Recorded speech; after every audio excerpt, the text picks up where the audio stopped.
Greetings one and all. Sharms Espina here, homegrown and happy to bring you PTV News Now.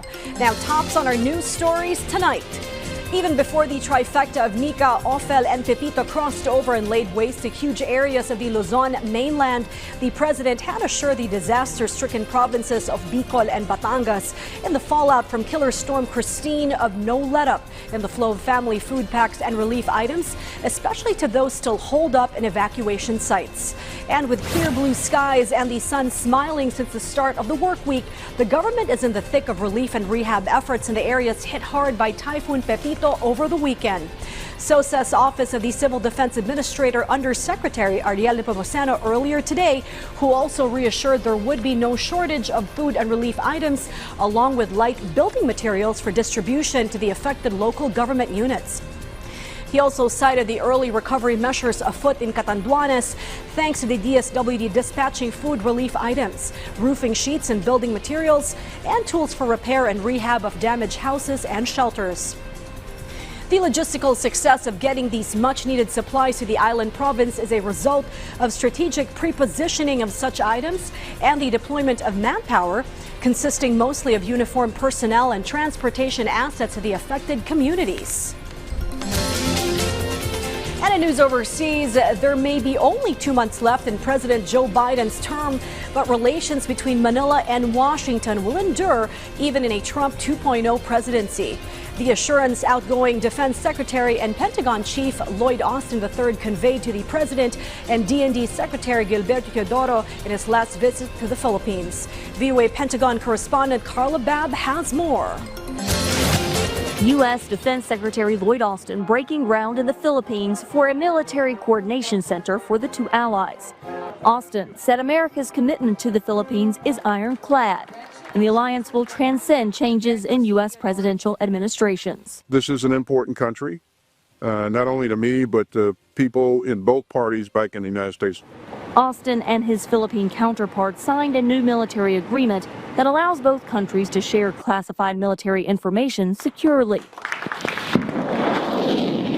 The two countries remain committed to a mutual defense treaty signed in the 1950s, in which both agree to a joint response should either be attacked. The Mutual Defense Treaty applies to armed attacks on either of our armed forces, aircraft, or public vessels, including our Coast Guards, anywhere in the South China Sea.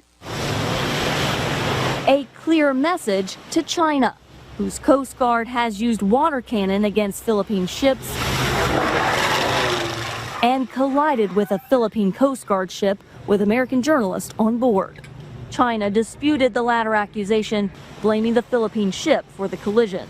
China is a real and serious threat to the Philippines, and the Philippines understands that the United States is its true economic and security partner of choice.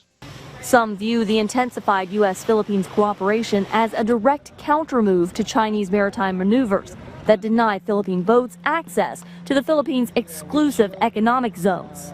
Pseudo-military vessels disguised as Coast Guard vessels and maritime militia vessels in the areas in the West Philippine Sea. They have been very aggressive in their information operations against the Philippines. China responded to the increased U.S.-Philippines cooperation by saying no military agreement should target any third party or exacerbate regional tensions. Carla Babb, VOA News, the Pentagon. And at this moment, let's shift focus to PTV's Pine City studios and my colleague Audrey Villena for what's hot and happening in the Cordilleras. Audrey?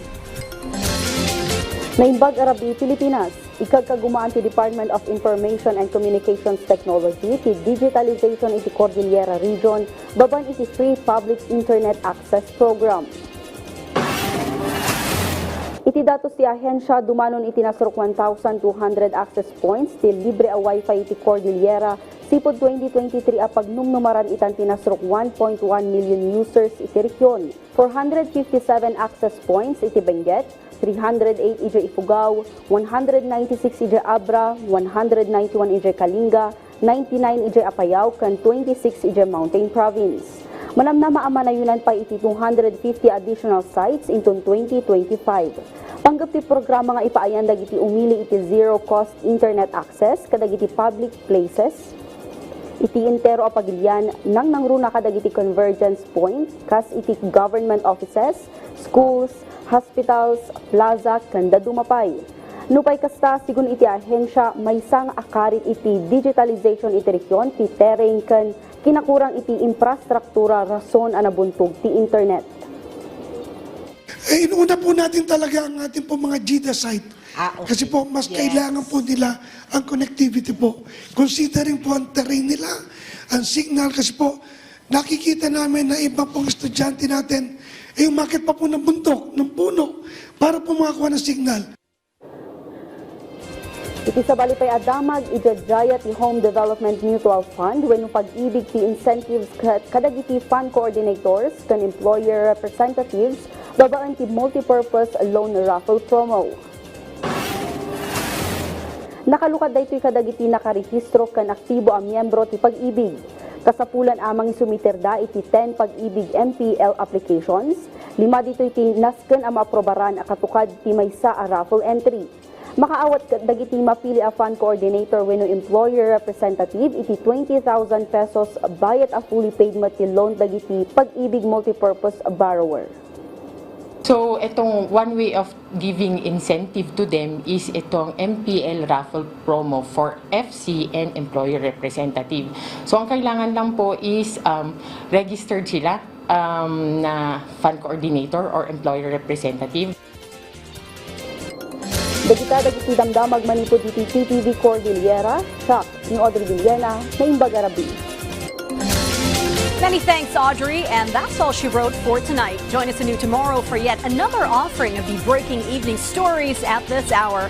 And always stay connected by catching the news right here on PTV. Sharms Espina here, wishing you all a cool and relaxing evening ahead. And thank you for watching PTV News Now.